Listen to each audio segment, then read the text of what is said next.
¿Qué tal? Muy buenos días, buenas tardes, buenas noches, buenas madrugadas. Esto es Tiempos Equívocos, la teoría crítica desde los márgenes. Y esto es una emisión más de nuestra sección Páginas Críticas, donde nos hemos dedicado, como ya saben, a comentar novedades editoriales, clásicas que van apareciendo y que pensamos que pueden contribuir a la construcción de un pensamiento crítico latinoamericano. Y el día de hoy, como pueden ver en su pantalla, vamos a comentar un libro pues, de reciente manufactura, podemos decirlo metafóricamente, con todavía ahí el olor reciente de la imprenta, ¿no? Que es el libro de Contragolpe Absoluto de Slavoj Žižek, ¿no, Jaime? Que vamos a estar revisando muy panorámicamente en el día de hoy.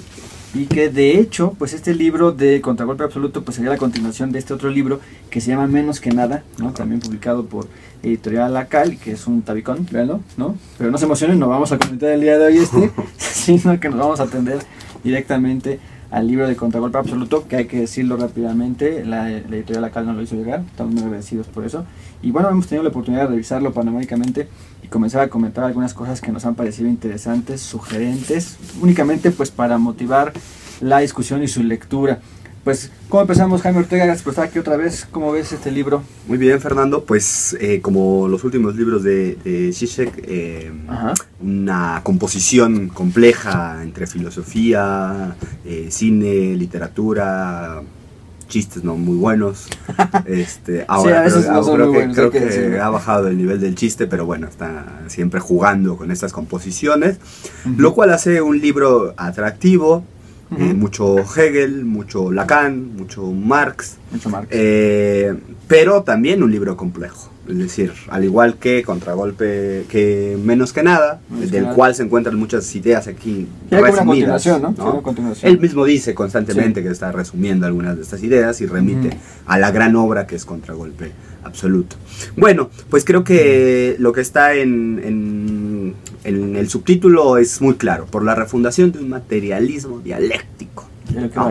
Es justamente el corazón, la dualidad que tendría esta pretensión de volver a fundamentar el materialismo dialéctico. Serían dos: la crítica a las tradiciones post-estructuralistas a partir de la noción de sujeto y una relectura de Hegel. Yo creo que ahí están las dos vías por las que uno puede asediar. Yo pienso que este libro de Menos que Nada y Contragolpe Absoluto es el intento de Žižek por presentarnos, pienso yo, una forma un tanto sistematizada de su lectura de Hegel, ¿no? Ciertamente Hegel, Lacan son los dos grandes espectros, por decirlo de alguna manera, que siempre están ahí teniendo el sustento de la discursividad žižekiana, pero que no había él puesto, digamos, de forma, digamos, sistemática o discursiva en una obra completa, ¿no? Había otros libros, ¿no? Ciertamente donde abordaba la relación, que se llama El títere y el enano, ¿no? Donde ahí ya comienza a explorar de forma un poco más sistemática la relación Hegel-Lacan, ¿no? Que él todo el tiempo va a tener ahí como su estrella, digamos, polar, su norte, que a través del cual seguía toda su discursividad, ¿no? Este intento que por ejemplo le criticó Santiago Castro Gómez, ¿no? De revitalizar el idealismo alemán con una recuperación freudiana lacaniana, ¿no? Que siempre, digo, está ahí, y que con estos dos libros, entonces lo que tendríamos es ese, creo yo, ese primer intento de presentarle a su lector, a su receptor, su forma de entender esta dupla, ¿no? Que siempre está en tensión, que siempre está en conflicto, y que pues ahí está, ¿no? Y que le da a un posible lector pues la posibilidad de meterse de lleno, ¿no? Claro. Lo cual de suyo es sumamente complicado, porque ya lo dijiste tú, hay muchos interlocutores, ¿no? Desde el propio Marx, Badiou, Althusser, Benjamin Kant. De ahí realmente la cuestión se vuelve sumamente compleja, ¿no? Sí. Ahora bien, esta idea del contragolpe absoluto para una refundación del materialismo dialéctico, como reza el subtítulo del libro, lo va a decir el propio Žižek en las primeras páginas del libro. No se trata de una exposición de lo que es el materialismo dialéctico, como lo va a entender, sino ya un uso, ¿no? Ya una misma utilización discursiva desde ese materialismo dialéctico, tal y como lo va a entender Žižek, ¿no? Y que él va a partir de la idea de que pues necesitamos reactualizar, llevar a los tiempos actuales la idea de materialismo, ¿no? Y ahí incluso comienza discutiendo con el propio Lenin, ¿no? Que ya también sabemos que Žižek es uno de los grandes autores que ha buscado recuperar a Lenin a la muy manera particular de que implica recuperar a Lenin de Žižek, ¿no? Reactivarlo, etcétera, y que implica precisamente pues intentar aplicar el materialismo al propio materialismo, ¿no? Y llevar a una impronta más contemporánea la idea del materialismo, ¿no? O sea, llevarlo a una especie de física cuántica, como lo va a decir el propio Zizek, ¿no? Digamos, ya el materialismo pues dieciochesco, ¿no? Del siglo XIX, ¿no? Estaría todavía en una física clásica, ¿no? Claro, esa sería la idea, ¿no? Claro. Sería llevarlo a una nueva física, ¿no? Digamos, en la vieja idea de que los cambios en la ciencia tienen cambios en la filosofía, bueno, habría... Que la idea engelsiana, ¿no? Claro. De Engels, de dialéctica de la naturaleza, el anti-Düring, esa idea, que ¿no? Viene luego con Lenin, el materialismo y el empiricismo, y que, bueno, articula. Es interesante esto que dices, Fernando, porque creo que una de las cosas que más molesta a cierto público filosófico es que Zizek no es un tipo que te diga esto es Hegel y entonces hace un comentario de la obra y te explica y te dice y claro. ¿no? Él está, no vamos a preocupado por otra cosa. Hegel los puntos nunca lo vamos a encontrar, ¿no? Nunca, ¿no? Lo cual es muy productivo, ¿sí? ¿No? Y puede ser muy cuestionado también, pero ciertamente es una manera de operar sobre los trabajos y sobre las ideas, en este caso revitalizar una dualidad que parecía sellada por la historia, sepultada por la historia, como es materialismo e idealismo. Es decir, nadie en la filosofía contemporánea está discutiendo eso, excepto Zizek, y lo hace desde Hegel, lo hace desde Lacan, ¿no? Y lo hace... yo pienso que lo hace bien, ¿no? Bueno, pienso que viene en el sentido de que abre discusiones, permite la discusión seria y profunda, ¿no? Sobre todo porque hay que decirlo, Zizek lo sabe perfectamente, él es un autor de más media. Claro, él es un autor de más media y lo que pueda decir, lo que pueda intervenir, pues siempre va a generar cierta agenda, por decirlo de alguna manera, ¿no? Yo a veces pienso que opina de más, ¿no? Cuando se mete a opinar sobre cuestiones políticas o cuestiones sobre América Latina, ¿no? Sí, sus comentarios son muy desafortunados, lo voy a decir públicamente respecto a Fidel Castro, pues develan su límite eurocéntrico, ¿no? Y su límite a veces un tanto chato en algunas observaciones más, digamos, de coyuntura, ¿no? Esa es mi opinión. Muy a bote pronto siempre, ¿no? Pues sí, muy a bote pronto, exactamente, pero eso no lo encontramos aquí. Aquí lo que encontramos es una reflexión que se ve muy mesurada, que se ve muy pensada, muy meditada, y que trata precisamente de actualizar esta idea del materialismo, ¿no?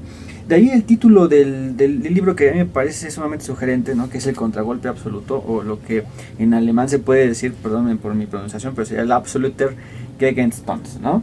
Que es una idea que dice Zizek, que está en el propio Hegel, ¿no? Que nada más lo menciona una sola vez, dice Zizek en la ciencia de la lógica, ¿no? Y que los editores incluso ahí nos ubican en qué parte de la ciencia de la lógica está esto puesto en la nueva traducción de Félix Duque, o sea, que se puede rastrear, digamos, ahí la idea, o sea, hay un apoyo textual. Hay un apoyo textual, ¿no? Se lo está sacando, digamos, de la manga, ¿no? Y esta idea del contragolpe absoluto, pues tiene que ver con esta parte de la reflexión especulativa, como la llamaría Hegel, ¿no? De ese momento de reconciliación de los contrarios, en los que la determinación, la cualidad o el ser allí, para decirlo en términos más hegelianos, que está determinado por su otro, logra entonces, nosotros diríamos, subsumir esa alteridad, esa otredad que lo fundamenta, y al subsumirla, a volverla parte de su inmanencia, entonces diríamos que el ser allí o la cualidad se autodetermina a sí misma porque ese otro queda dentro de sus propias determinaciones, ¿no? Claro. Y ese subsumir a ese otro, a esa alteridad, ¿no? Dentro de sus propias determinaciones, es lo que dice Zizek, que es el contragolpe absoluto, ¿no? Ese es el famoso contragolpe absoluto que está poniendo sobre la mesa Zizek. Y pone ejemplos muy interesantes, ¿no? Por ejemplo, la del Capital, ¿no? El Capital que va a teorizar Marx, ¿no? El Capital que se pone a través de determinaciones exteriores, como, digamos, alteridades de lo que es el capital, el trabajo, por ejemplo, ¿no? Que incluso lo anteceden históricamente, ¿no? Primero es el trabajo, primero la propiedad de la tierra, y después vendría históricamente hablando el capital, y que este sujeto, pseudo-sujeto que es el capital, va a llevar a cabo precisamente este contragolpe absoluto, ¿no? Va a interiorizar, va a subsumir las alteridades, las otredades que lo pusieron, o sea, el trabajo, la capital de la tierra, y él se va a convertir en el sujeto, ¿no? Claro. Lo que implicaría entonces, según lo que está diciendo aquí Zizek, que el sujeto, el día sujeto vendría después, ¿no? O sea, en términos, digamos, históricos o cronológicos, el sujeto siempre viene al último, ¿no? Aunque a través de este contragolpe absoluto, ¿no? Se convierte en el primero, lógicamente, así lo entiendo la caña, ¿no? Se va a convertir en el gran otro, ¿no? Claro. El sujeto es el que va a comenzar a dominar, pero viene siempre hasta el último, ¿no? Claro. Siempre viene hasta el último en esta idea de que... Lo dice muy claramente, el puesto siempre postula sus supuestos, ¿no? Para decirlo en términos generales, como lo dice, ¿no? Sí, me parece Y tiene una gran... Lo opuesto pone sus supuestos, Lo opuesto pone a los supuestos, claro. En su devenir, ¿no? Es decir, ya está propiamente en el devenir. Y que lo lleva a teorizar una serie de cuestiones a propósito del lugar de la universalidad y la particularidad, ¿no? Claro. Claramente ahí hay una discusión contemporánea que Zizek en un guiño a las teorizaciones como las de Mignolo habla de la herida, y él habla de la positividad de la herida, de que la herida que habría sucedido históricamente nos da la posibilidad de lo liberador, ¿no? De imponer lo liberador de la universalidad, ¿no? Justamente en esta relación que tú dices, ¿no? Es decir, no estaría pensando Zizek en términos, por ejemplo, del Capital, regresar a una época previa al Capital, sino asumir ese acontecimiento, ese que pone los supuestos, y asumir que ahí está la posibilidad de la liberación o de la emancipación de la idea, ¿no? De esta idea que con Badiou y con otros viene teorizando de Zizek, ¿no? Entonces creo que ahí hay un juego bien interesante y muy polémico sobre la lectura de Hegel y la manera en que utiliza Hegel, que eso me parece todavía mucho más productivo. Bueno, una de las partes del libro final precisamente se llama así, para curar la herida, Hegel, ¿no? Ajá, claro. O sea, Hegel sería, no sé, el instrumento, no sé si la expresión que quepa, ¿no? Desde el punto de vista de Zizek, de curar esa herida, ¿no? Bajo la idea que va a poner muy al principio de su reflexión Zizek, de que en este camino, digámoslo así, de superación, digamos, de la enajenación que implica incluso este devenir del propio sujeto, siempre las cosas tienen que suceder dos veces, ¿no? Hay que repetirlas dos veces, ¿no? Porque en su primer intento, va a decirlo Zizek, acaban en tragedia, ¿no? Y ahí pone dos ejemplos muy claros de intentar, digamos, superar... que el sujeto intente superarse a sí mismo, o que se intente superar, digamos, las condiciones a través de las cuales deviene, y uno de ellos sería, pues, la Revolución Francesa, ¿no? Que el propio Hegel va a teorizar en la Fenomenología del Espíritu, ¿no? Esta idea de que el primer intento, digamos, de superar las condiciones históricas dadas de lo que se va a conocer como la Revolución Francesa, pues termina en tragedia, ¿no? Termina en el terror, precisamente, ¿no? Y esa primera intentona, que es fracasada, lo que va a decir acá precisamente Zizek, es precisamente la que pone las posibilidades para un segundo intento, ¿no? Pues ahí que haya que repetir, digamos, la revolución, que haya que repetir, digamos, todo el proceso para ahora sí, digamos, intentar la subversión real, ¿no? La superación real, ¿no? Y en ese sentido, el otro ejemplo, pues sería el propio stalinismo, ¿no?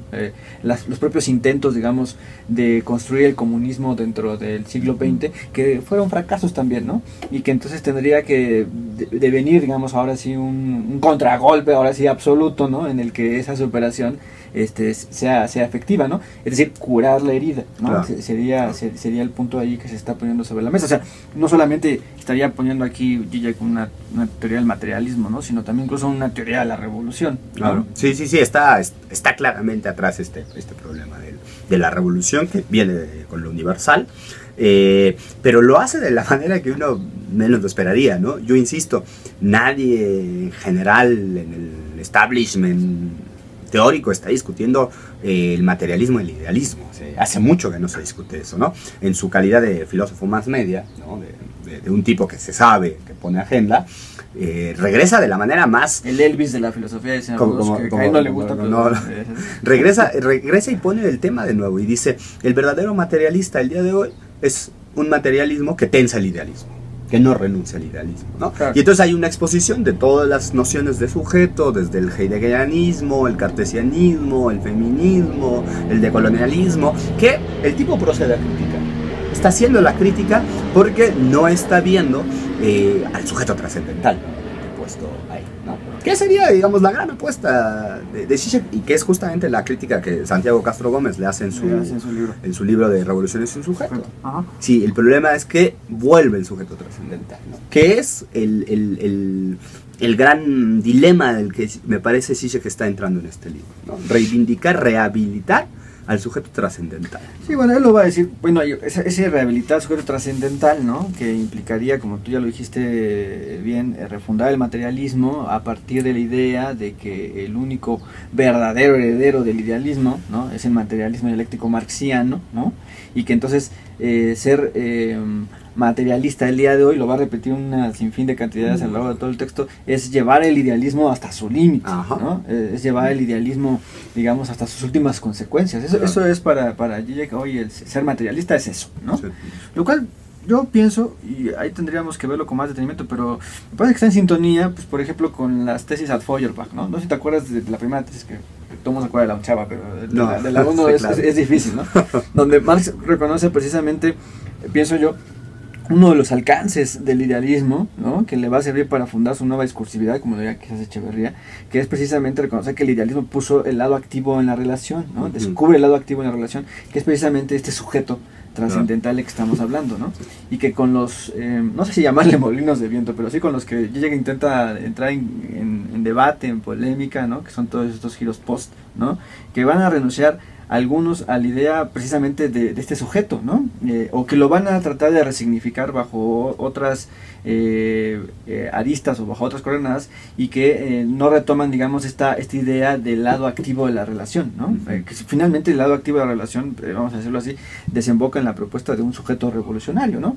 Lo dice muy bien Zizek, ¿no? No al estilo de un Lukács, ¿no? De historia y conciencia de clase, ¿no? Claro, la idea de la conciencia. De la autoconciencia obrera, proletaria, ni siquiera a nivel de autoconciencia, ¿no? Que ahí tenemos a un Lukács que intenta hacerlo hegelianamente, ¿no? Claro. No a ese nivel, ¿no?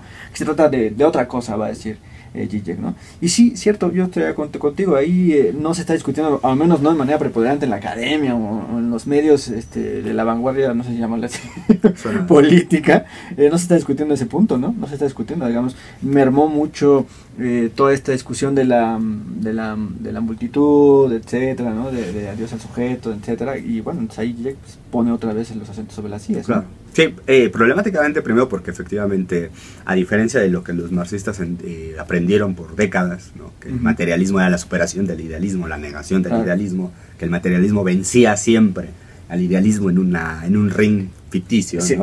Un ring completamente ficticio. Totalmente claro, ficticio. Sí, una ficción, eso, y sí. había pocos. Yo recuerdo mucho, por ejemplo, el texto de Transductado del materialismo de Hegel, donde claro. es la misma tesis. Es decir, lo más cercano al materialismo es este tipo de idealismo, sí, ¿no? sí. Esa es la tesis de Transductado en el materialismo de Hegel, ¿no? Podríamos tomar la propia tesis de Zizek y decir que en realidad esta lucha ficticia que tú estás diciendo pues acaba en tragedia, ¿no? Porque en realidad el materialismo, como lo entendimos en el siglo XX mayoritariamente, ¿no? Con materialismo histórico, materialismo dialéctico, pues en realidad acabó en fracaso. Nunca pudo realmente superar, digamos, el idealismo, ¿no? Claro. De ahí que el día de hoy pues se vuelva otra vez necesario establecer ese límite, no se ha superado, ¿no? Y habría que hacer entonces otra vez el contragolpe absoluto que está hablando acá Zizek, ¿no?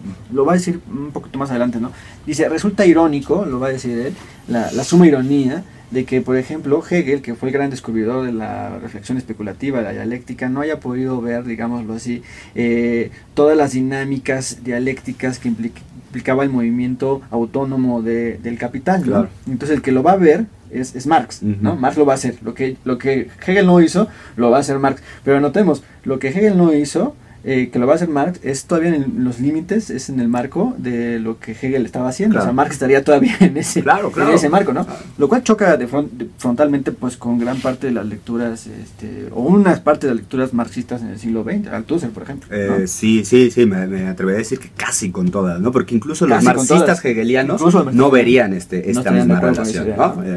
Y efectivamente la primera parte del libro, que además me parece muy sugerente, está dedicada a hacer la crítica con unas mediaciones muy raras, como el Kant althuseriano le llaman, ¿no? El Kant de la antropología, a la noción de sujeto y a la noción de ideología que está en Althusser, ¿no? La idea de que es la ideología la que constituye al sujeto, ¿no? Y él insistirá, en contra de Badiou, en contra de Althusser, que el sujeto siempre está antes de la subjetivación, ¿no? El sujeto está siempre antes de los procesos de subjetivación, sean estos de la naturaleza que sean, ¿no? Y eso, volvemos al punto, reivindica efectivamente al sujeto trascendental, ¿no? Sí, y ahí está el formulado desde Kant, ¿no? Y que tiene todo su desarrollo en el idealismo alemán. Claro, que es donde estaría puesto. Independientemente del transcurso de la materialidad de la ideología, el sujeto ya está puesto.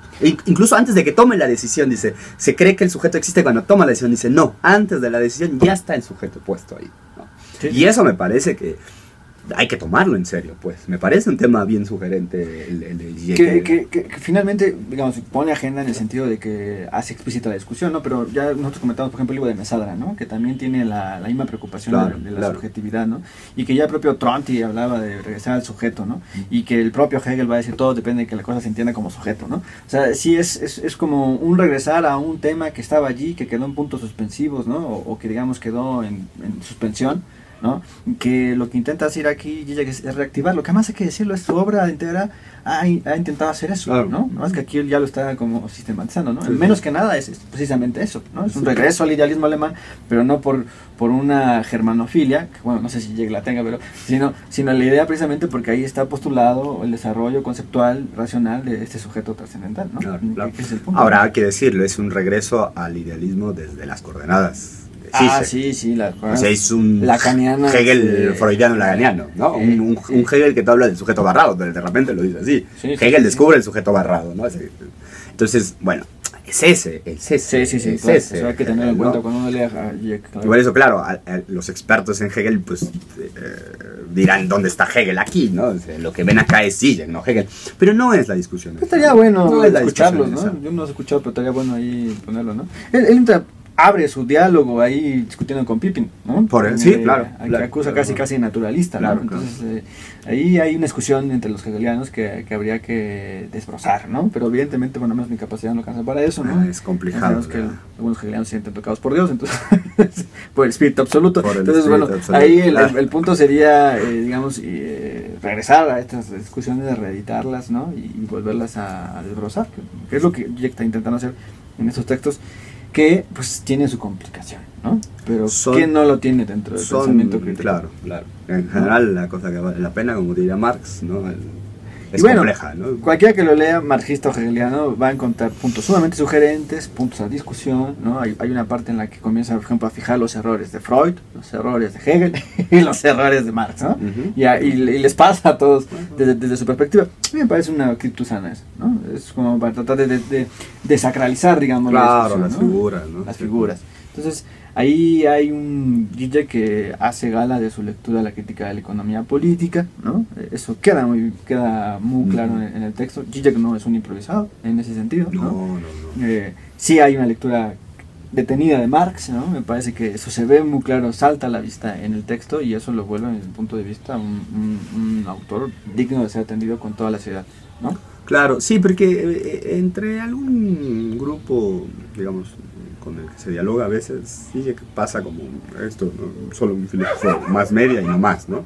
Pero en realidad hay un montón de cosas aquí que, hay que decirlo, la escritura de Zizek no ayuda tampoco en algunos momentos, ¿no? Cuando se mete al cine y se mete a la literatura, pero bueno, no nos fijemos en eso, digamos. Si no estamos buscando eso, no nos fijemos en eso y concentrémonos en la propuesta. Que tú decías muy bien, ¿no? Esta estructura de Zizek que es su argumento lógico y luego un chiste. Y luego un chiste de una película o una novela. Una novela, eso está, digamos, en la argumentación de Zizek. Yo creo que, bueno, trata de hacer la lectura más amena, etcétera, ¿no?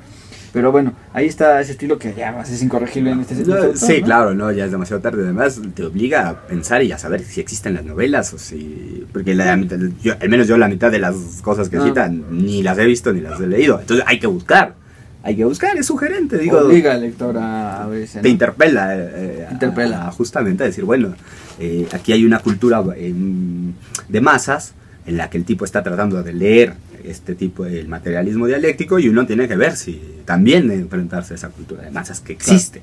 Claro. ¿No?